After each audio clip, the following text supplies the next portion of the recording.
I'm here at the Global Leadership Summit here in Nassau, Bahamas, and I have the opportunity to interview my great mentor, Dr. Myles Munroe. He needs no introduction, but I just have the opportunity to ask him some very few questions here to inspire you out there around the world, especially in Toronto, Canada, about leadership, about greatness, with 63 or so books out there in the world. Dr. Myles Munroe, thank you for this great opportunity. Thank you, Alex. It's good to be here. It's a pleasure to be on your show. Okay, thanks a lot. Tell us, what's the main objective of this Global Leadership Summit? You've been doing this for many, many years. It's my first time, I can tell you. I've been having a fabulous time down here. Well, our entire international association, which is called the International Third Leadership Association, we are focusing on training leaders formally. Okay. Most of the leaders in the world today are products of circumstances, not intentional training.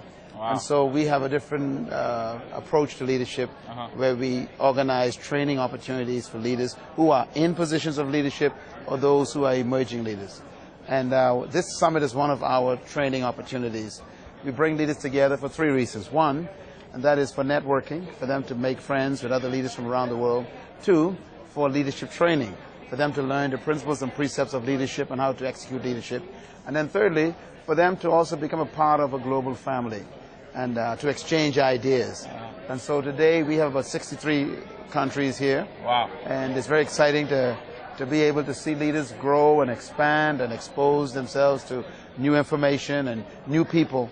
And that's what we're doing here today. It's very exciting. Oh, yes, definitely. I feel the energy. And just a couple of more questions. I know in your presentations, and I've read most of your books, you seem to have a special focus on the government. You talk about the government a lot. You talk about the third world a lot. I just have about a few questions regarding that.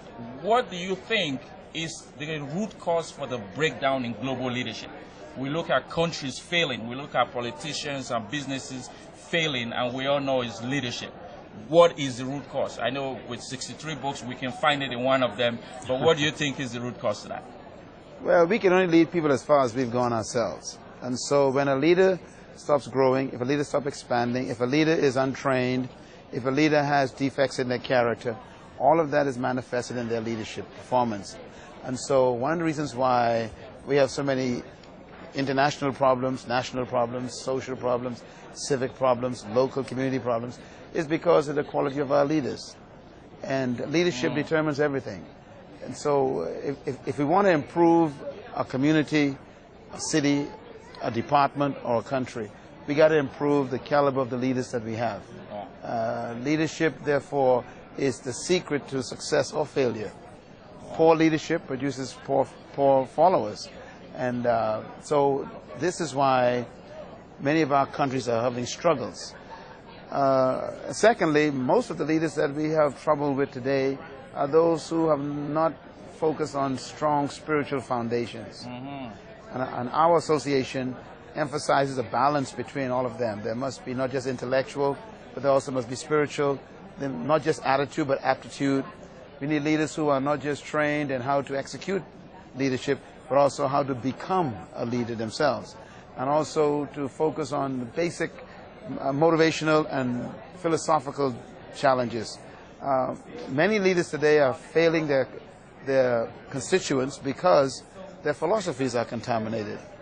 And so we try to train leaders from philosophical foundations first, which informs their thinking, their attitude, their value systems, their moral systems, their concept of value of people. All that comes from a person's philosophy.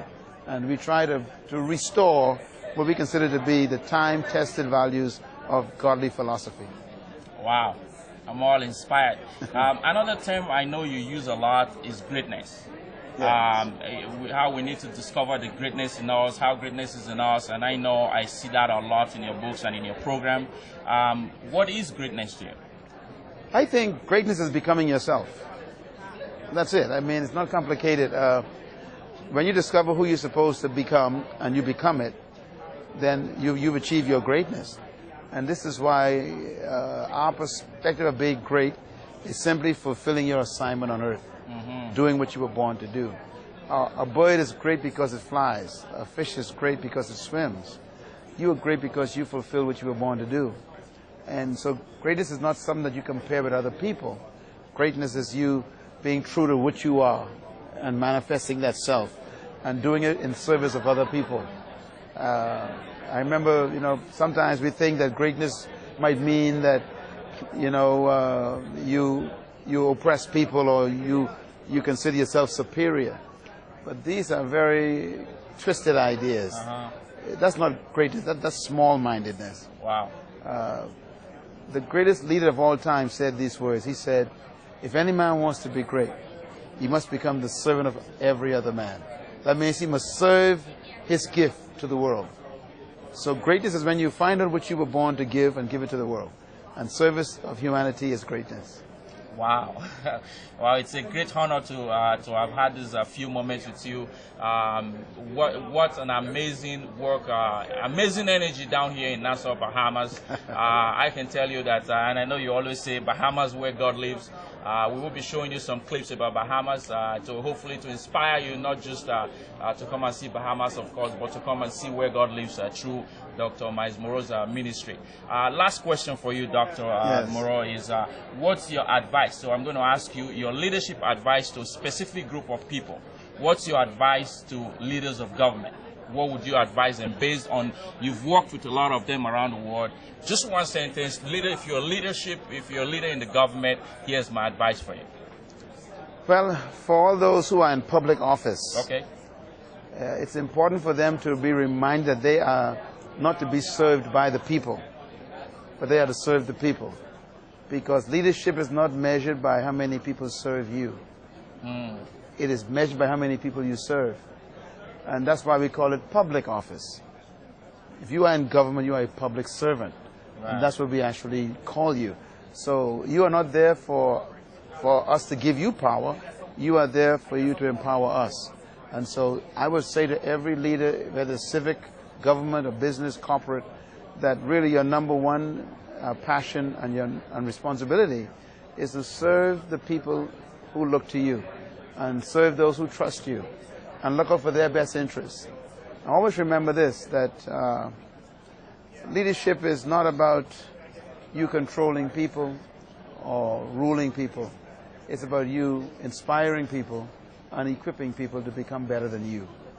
And that's my reminder. Wow. Thank you so much. It's a pleasure. Thank you so much. What a great honor to have had this opportunity. And I wish you all the best in your amazing ministry. I'm a great follower.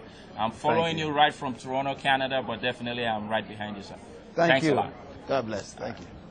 Thank you so much.